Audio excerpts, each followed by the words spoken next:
ಬಾರಿಗೆ ನೌಕರರ ಧ್ವನಿಯಾಗಿದ್ದ ವ್ಯಕ್ತಿ ಅಸ್ತಂಗತ. ಬೆಂಗಳೂರಿನಲ್ಲಿ ಅನಂತ ಸುಬ್ಬರಾವ್ ನಿಧನ. ನಾಳೆ ನಡೆಯಬೇಕಿದ್ದ ಮುಷ್ಕರ ಮುಂದೂಡಿಕೆ.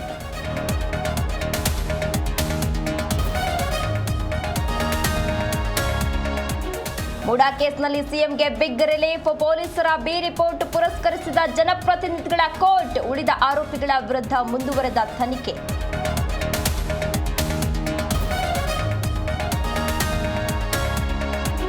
ವಿಧಾನಸಭೆಯಲ್ಲಿ ಫೋನ್ ಟ್ಯಾಪಿಂಗ್ ಗದ್ದಲ. ಗವರ್ನರ್ ಕೇಂದ್ರದ ಕೈಗೊಂಬೆಯಿಂದ ಕೈಪಡೆ.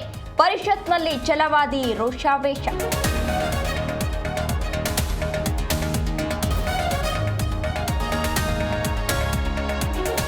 ಶಿಡ್ಲಘಟ್ಟ ಪೌರಾಯುಕ್ತೆಗೆ ನಿಂದನೆ ಪ್ರಕರಣ. ಆರೋಪಿ ರಾಜೀವ್ ಗೌಡಗೆ ಮತ್ತಷ್ಟು ಸಂಕಷ್ಟ. ಬೇಲ್ ಅರ್ಜಿ ತೀರ್ಪು ಕಾಯ್ದಿರಿಸಿದ ಜೆಎಂಎಫ್ಸಿ ಕೋರ್ಟ್.